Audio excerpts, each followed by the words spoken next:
আলামিন বললেন ওয়াকারনা ফি বুয়ুতিকুন্না ওয়ালা তাবাররাজনা তাবাররুজাল জাহিলিয়াতিল উলা। ও আমার বান্দারা, ও আমার বান্দিরা, তোমরা ঘরে অবস্থান করো, ঘর থেকে বের হবে না প্রয়োজন ছাড়া। আর জাহিলি যুগের নারীদের মতো নিজেদের সৌন্দর্যকে প্রকাশ করে বের হবে না। কথাটা কার? বলো, কথা কার? আল্লাহর বাণী। আমার বান্দিরা, তোমরা ঘরে অবস্থান করবে, আর জাহিলি যুগের নারীদের মতো নিজেদের বিউটি সৌন্দর্যকে এক্সপোজ করবে না, দেখিয়ে বেড়াবে না। ঘরের মধ্যে তোমাদের অবস্থান, তার মানে নারীর মূল আবাস কেন্দ্র হলো ঘর। পুরুষ থাকবে বাইরে, পুরুষ কাজ করতে যাবে, চাকরি করতে যাবে, সমাজে নেতৃত্ব দিতে যাবে, রাতের বেলা বিশ্রামের জন্য ঘরে আসবে। আর নারী সারাদিন সারা সময় ঘরে থাকবে, ডাক্তারের কাছে যাওয়ার জন্য ঘরের বাইরে যাবে, জরুরি প্রয়োজনে ঘরের বাইরে যাবে, ঠিক কিনা? তাহলে ঘরটা বেসিক্যালি নারীদের, ঘর নারীদের দখলে, আর বাহিরটা আমাদের দখলে। এটা হচ্ছে আল্লাহর দেয়া সিকোয়েন্স। সুবহানাল্লাহ পড়ে। কিন্তু নারীরা এখন ঘর থেকে বাইরে বেরোতে শুরু করেছে। আল্লাহ সিকোয়েন্স দিলেন নারী থাকবে ঘরে, পুরুষ বাইরে। আমরা উল্টায় ফেলছি, এখন আমরা থাকি ঘরে, নারীরা চলে গেছে বাইরে। এজন্য জ্বালা যন্ত্রণা ফ্যামিলির ভিতরে বেশি না কম? আমি বলে থাকি যে নারীরা দুই জায়গায় খুব বেশি যায়, হুমড়ি খেয়ে পড়ে। এক যায় বাজারে, দুই যায় মাজারে, ঠিক কিনা? মাজারে যায় অনেক। এজন্য মায়েরা যারা এতদিন মাজার কেন্দ্রিক ছিলেন, এই অভ্যাসকে আপনারা পাল্টে ফেলেন। মাজারেও যাবেন না, বাজারেও যাবেন না। জরুরি প্রয়োজনে হেজাব মেনটেন করে বাজারে যাওয়া যেতে পারে, কিন্তু এই কাজটা মূলত পুরুষদের। কাদের? কথা বলেন। এজন্য আল্লাহ বললেন ওয়াকারনা ফি বুয়ুতিকুন, নারী তোমরা ঘরে থাকো। কিন্তু ঘরে না থেকে এখন বাজার কেন্দ্রিক, মাজার কেন্দ্রিক, ঘরে থাকতে চায় না। ঘরেই যে আল্লাহ কত দায়িত্ব দিয়েছে নারীদের। এক একটা ঘর এক একটা ফ্যামিলি, এক একটা ফ্যামিলি এক একটা ইনস্টিটিউশন, প্রতিষ্ঠান। আর এই প্রতিষ্ঠানের এমডি, ম্যানেজিং ডাইরেক্টর হচ্ছে এক একটা মহিলা। চিল্লা এখন, ঠিক কিনা? রব্বুল আলামিন নারীদেরকে ঘরের এমডি বানালেন, বাড়ির এমডি, ম্যানেজিং ডাইরেক্টর। অনেক কিছু ম্যানেজ করতে হয়। ফুড ম্যানেজমেন্ট জানা লাগে, কুকিং ম্যানেজমেন্ট জানা লাগে, রেয়ারিং আপ দ্য চিলড্রেন জানা লাগে, ডিপ্লোমাসিও জানা লাগে। কেমন করে রান্না করবে এটা জানতে হয়, কেমন করে ঘরকে ক্লিন রাখবে জানতে হয়, কেমন করে ছেলে মেয়েকে লালন পালন করতে হবে জানতে হয়, কেমন করে স্বামীর মন জুগিয়ে শাশুড়ির মন জুগিয়ে চলতে হয় সেটাও জানতে হয়। এটার বলে ডিপ্লোমাসি। কূটনৈতিক জ্ঞান না থাকলে আরেক বাড়ির মাইয়া নতুন এক বাড়িতে যাইয়া সবার সাথে মিলেমিশে চলতে পারে? কথা কন। তো আপনার ডিপ্লোমেসি জানা লাগে, আপনার food management, cooking management, washing management, rearing up the children, চিলড্রেনদেরকে কিভাবে বড় করতে হয় এটা জানতে হয়। তো এত দায়িত্ব ধুইয়া, আপনার ম্যানেজিং ডাইরেক্টরের দায়িত্ব ধুইয়া আপনি বাইরে যান কেন? কথা বলেন। এজন্য আল্লাহ বললেন ওয়াকারনা ফি বুয়ুতিকুন্না, ঘরে থাকবা। ঘরে থাকলে ওই ঘরটারে বরকতময় করে দেয় কে? আল্লাহ। দেখবেন যেই ঘরে নারী থাকতে পারে না, ওই ঘরটা উস্কো খুস্কো, রুক্ষ, ভালোবাসার ছোঁয়া নাই। ওই ঘরের মধ্যে মাধুর্যতা নাই, প্রেম নাই, মমতা নাই, সব কেমন যেন অগোছালো। কারণ নারীর হাত পেলে একটা ঘর যেরকম সুন্দর হয়, নারীর হাত না লাগলে ঘরটাকে ওই রকম সুন্দর করে সাজানো যায়। মাঝে মাঝে আমরাও ঘর গুছাই, মাঝে মাঝে আমরাও ঘরকে পরিচ্ছন্ন করতে চাই, কিন্তু মেয়েরা যেমন করে সাজায় আমরা তেমন করে পারি নাকি? কথা কয় না? কথা বলেন। পারি। আমরাও মাঝে মাঝে রান্না করি, মহিলা রান্না করলে যেই স্বাদ হয় আমাদেরটা ওইটা হয়। কথা বলেন। এজন্য আল্লাহ বললেন ওয়াকারনা ফি বুয়ুতিকুন্না, ঘরে থাকবা। পুরুষরা থাকবে বাইরে, তোমরা প্রয়োজনে বাইরে যাবা।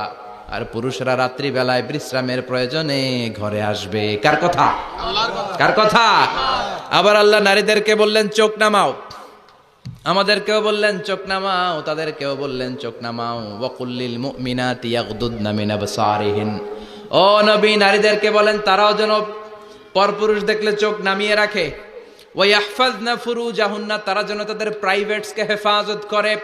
ওয়ালা ইউবদিনা যিনাতাহুন্না ইল্লা মা যাহারা মিনহা, দেহের সৌন্দর্য যেন বের না করে দেয়। ওয়ালইয়াদরিবনা বিখুমুরিহিন্না আলা জুয়ুবিহিন্না, আর তাদের বুকের উপরে যেন একটা চাদর নামিয়ে দেয়। সুবহানাল্লাহ। ওড়নাটা যেন, উন্নত বক্ষটা তারা ঢেকে রাখে। এখন বুকের উপরে ওড়না থাকে না, ওড়না থাকে গলায়, ঠিক কিনা? অবশ্য এইখানে যে বোনেরা আসছে এদের এই সমস্যা নাই, এরা সবাই বোরকা পরে আসছে। এদের আত্মীয় স্বজনের মধ্যে ঝামেলা থাকতে পারে, তো আপনারা যে পৌঁছে দিবেন। ওড়না থাকবে কোথায়? নারীদের বুকের উপরে ওড়না থাকবে, চাদর থাকবে।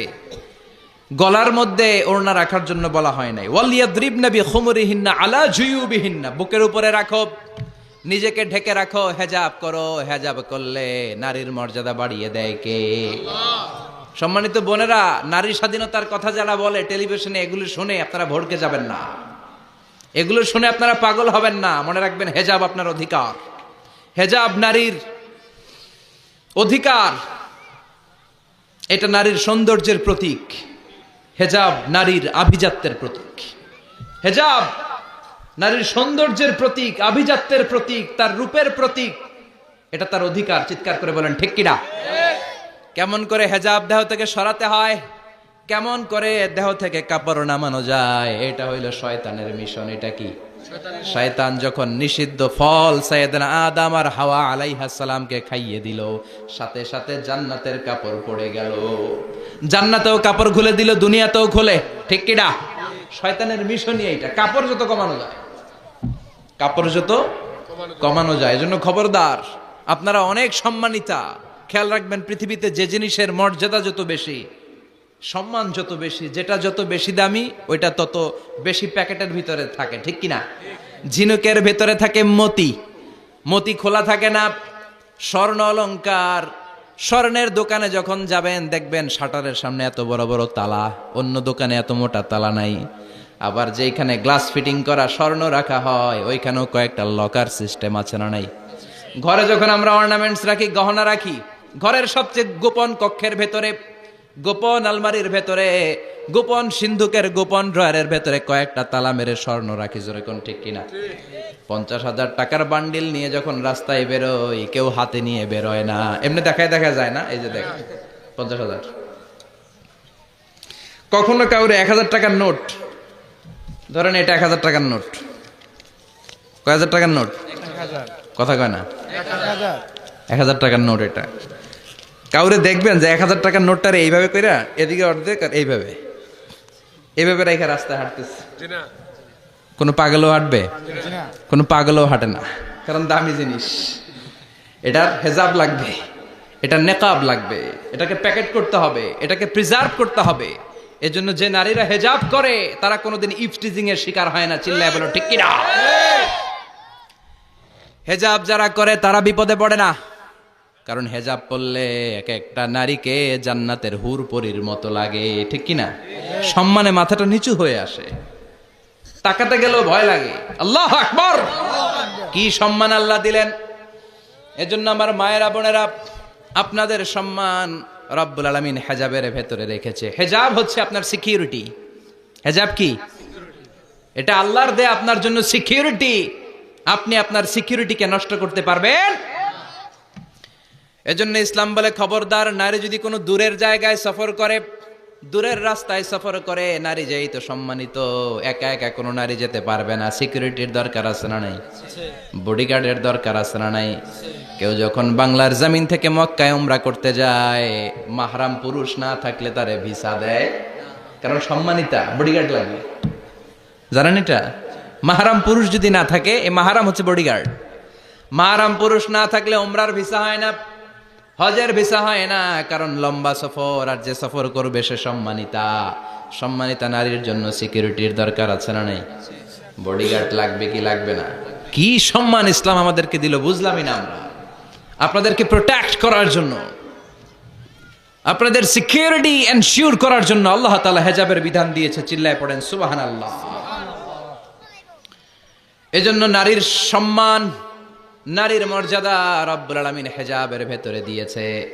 আবার নারীর মধ্যেও হেজাবের তারতম্য আছে না নাই? যাদের বয়স বেশি তাদের হেজাব কম, যাদের বয়স কম তাদের হেজাব বেশি। সুবহানাল্লাহ, কি ব্যালেন্স! কিন্তু রাস্তায় দেখবেন নানির হাতে হাত মোজা, নানি নাতনি, নানির হাত মোজা আছে, পা মোজা আছে, গায়ে বোরকা আছে 2টা, সাথে ষোড়শী অষ্টাদশী তরুণী তন্নি যুবতী নাতনিটার বুকের মধ্যে কাপড় নাই, গলায় আছে ওড়না, আছে না নাই? তার মানে পুরাই উল্টা। দরকার ছিল নাতনির হাতে মোজা, পায়ে মোজা, 2টা বোরকা।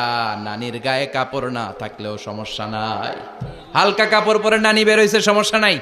কোন রকম চাদর গায়ে দেয়া নানি বের হয়েছে, সমস্যা নাই, কিন্তু নাতনির গায়ে বোরকার দরকার আছে না নাই? হাত মোজা পা মোজার দরকার আছে না নাই? মা মেয়ে বের হয়েছে, মায়ের গায়ে 2 বোরকা, হাত মোজা পা মোজা, মেয়ের গায়ে কাপড় নাই, হাফ নেকেট আছে না নাই? নানির দিকে তাকাবে কে? উনি তো এক্সপায়ার্ড, উনি কি ডেট শেষ। কথা বলেন, কেউ তাকাবে? তাকাবে ওই ষোড়শী অষ্টাদশী তরুণী তন্নি যুবতীর দিকে, ঠিক কি না? এজন্য ইসলাম বলে খবরদার, হেজাব ছাড়া বের হওয়া যাবে না, নেকাব ছাড়া বের হওয়া যাবে না। বিশ্বনবী বললেন, মা তারাকতু মিন বাদি আদাররা আলার রিজালি মিনান নিসা, আমি চলে যাব কিন্তু আমার পরে আমার পুরুষ উম্মতদের জন্য নারীর চাইতে বড় কোনো ফিতনা আমি রেখে যাই নাই। আর বনি ইসরাইলের জামানায় সবচেয়ে বড় ফিতনা হয়েছিল নারীর ফিতনা, নারী কেলেঙ্কারি। এই জন্য নারীরা, বোনেরা, আপনাদেরকে সাবধান থাকতে হবে। নারীর ফিতনা বড় ফিতনা। নারী ভালো হলে সবচেয়ে ভালো, নারী খারাপ হলে নারীর চেয়ে খারাপ কেউ হতে পারে। এজন্য নারীদের জন্য আল্লাহ কিছু মডেল দিলেন।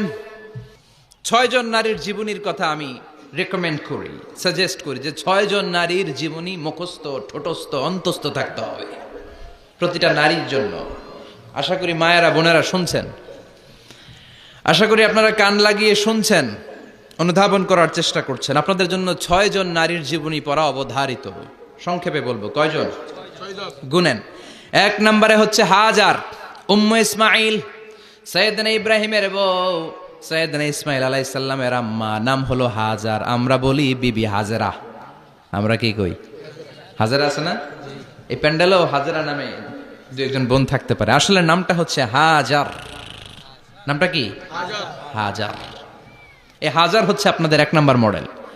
2 নাম্বার কুখ্যাত সন্ত্রাসী ফেরাউনের বউ আসিয়া আপনাদের 2 নাম্বার মডেল। 3 নম্বরে ঈসা আলাইহিস সালামের আম্মা মারিয়াম আলাইহিস সালাম আপনাদের মডেল। বিশ্বনবীর প্রথম বউ খাদিজা আপনাদের মডেল। বিশ্বনবীর একমাত্র কুমারী বউ মা আয়েশা আপনাদের মডেল। আর বিশ্বনবীর কলিজার টুকরা সাইয়্যিদাতুনা ফাতিমা আপনাদের জন্য মডেল। সুবহানাল্লাহ। কয়জন? 6 জন। জোরে বলেন। 6 জন। ফাতিমা রাদিয়াল্লাহু তাআলা আনহা বিশ্বনবীর কলিজার টুকরা। চাচাতো ভাই আলীর সাথে বিয়ে হলো। আলী যখন প্রস্তাব দিল ফাতেমার কাছে, যে বলে, ও ফাতেমা রাজি আছো কিনা? চুপচাপ, কথা কয় না। বিশ্বনবী বুঝলেন রাজি, 2 জনকে বিয়ে পড়িয়ে দিলেন।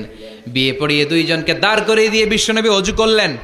অজু করার পরে সামান্য কিছু অজুর পানি ছিল, আলীর মাথার মধ্যে ছিটিয়ে দিলেন, বরকতের পানি। সুবহানাল্লাহ কইবেন না? সুবহানাল্লাহ। অজু করে সাইয়েদনা আলীর মাথার মধ্যে ছিটিয়ে দিলেন আর দোয়া করে দিলেন, বারাকাল্লাহু লাকুমা ওয়া বারাকা আলাইকুমা ওয়া জামাআ বাইনাকুমা ফি খাইর। আল্লাহ তোমাদের 2 জনকে বরকত দিয়ে দাম্পত্য জীবন শুরু করার তৌফিক দান করুক। আবার দোয়া করলেন, আল্লাহুম্মা বারিক লাহুমা ফি বিনাইহিমা, ওদের সম্পর্কে বরকত দেন। ওয়া নাসালিহিমা, শিবলিহিমা, ওদের গর্ভে যেই সন্তান আসবে এগুলোর শ্রেষ্ঠ সন্তান বানান। 1 বছরের ব্যবধানে ঘরটাকে আলোকিত করে প্রথম সন্তানের জন্ম হাসান। সুবহানাল্লাহ। হাসান রে বিশ্বনবী এত আদর করেছেন, বিশ্বনবীর কাছ থেকে এত আদর কেউ কোনোদিন পায় নাই। হাসান রে বিশ্বনবী ডাকতেন লুকা। বুখারীর বর্ণনা। শব্দটা কি? লুকা মানে পিচ্ছি। ছোট বাচ্চাদেরকে আপনারা কি কন? আরে পিচ্ছি তো আমি কইছি, আপনারা কি কন? নাগাইশে কি বলেন? বাচ্চা বলেন, বাবু বলেন, আর কিছু কি বলেন? আর কিছু নাই। তাহলে এই যে বাবু পিচ্ছি, হ্যাঁ, এই বাবু পিচ্ছি আরবি হচ্ছে লুকা। বিশ্বনবী ফাতেমার ঘরে এসে বলতেন, আইনা লুকা, পিচ্ছিটা কই রে? আমার হাসান কই, আমার নানা ভাই কই? আর বিশ্বনবীর আওয়াজ শুনলে হাসান এসে বিশ্বনবীর কাঁধে। আল্লাহু আকবার। বিশ্বনবী বলতেন, ফাতেমা আমার কলিজার টুকরা, যে ফাতেমারে কষ্ট দেয় সে আমারে কষ্ট দেয়, ফাতেমারে আনন্দ দেয় মানে আমি বিশ্বনবীরে আনন্দ দেয়। এই ফাতেমা সব সময় পর্দায় থাকতেন, দিনের বেলা বেরোতেন না, সারা দিনে টয়লেট করতেন একবার, সেটাও করতেন রাত্রে, যাতে দিনের বেলা কেউ তারে না দেখে। কি ব্যালেন্স লাইফ, কি ব্যালেন্স লাইফ! রাতে একবার টয়লেটে যাওয়া মানে কি সারাদিন খাওয়া দাওয়া এরকম ব্যালেন্স করে করতেন। কেউ দেখতে পারে নাই ওনারে, কেমন ছিল কেউই জানতো না। এমন ভাবে চলাফেরা করতো, কোনো পুরুষদের সামনে দিয়ে কখনো যেতেন না। এই জন্য ইন্তেকালের আগে আলীকে বললেন, আলী বিশ্বনবীর ওসিয়ত অনুযায়ী কিছুদিন পরে আমি আমার বাবার সাথে সাক্ষাৎ করব। এন্তেকালের সময় বেশি লোক আমার জানাজাতে আসার দরকার নাই, নিজেরা দোয়া করে দিলে চলবে। আর আমার জানাজার খাটিয়ার উপর দিয়ে বিশাল একটা বোরকা দিয়ে দিও। এটার আরবিতে বলে নাউশ। কি বলে? এই প্রথম কোন নারী তার খাটিয়ার উপরে নাউশ ব্যবহার করেছে, জন্য এটাকে বলে সুন্নাতু ফাতিমা, ফাতেমার সুন্নাত। সাইয়েদাতুনা ফাতেমার আগে কেউ জানাজার খাটিয়াতে নাউশ ব্যবহার করে নাই। আল্লাহু আকবার। আলীকে বলে গেলেন, আলী অল্প কয়েকজন পুরুষ নিয়ে জানাজা দিও, বেশি মানুষের কাছে আমার নিও না। দুনিয়ার বুকে আমি লুকিয়ে লুকিয়ে চলতাম, মরার পরে লুকিয়ে লুকিয়ে আল্লাহর কাছে চলে যেতে চাই, পুরুষদের সামনে আমার নিও না। ও মা, এই ফাতেমার জীবনী থেকে আপনার জন্য শিক্ষা হলো পর্দা। সব সময় এই পর্দাটা দেহে থাকার দরকার আছে না নাই? রাজি আছেন তো? তাহলে এই 6 জন নারীর জীবনে যদি আমার মায়েরা পরে, আমার মায়েরা বোঝে, ওই মায়েরা বিপদগামী হতে পারে নাকি?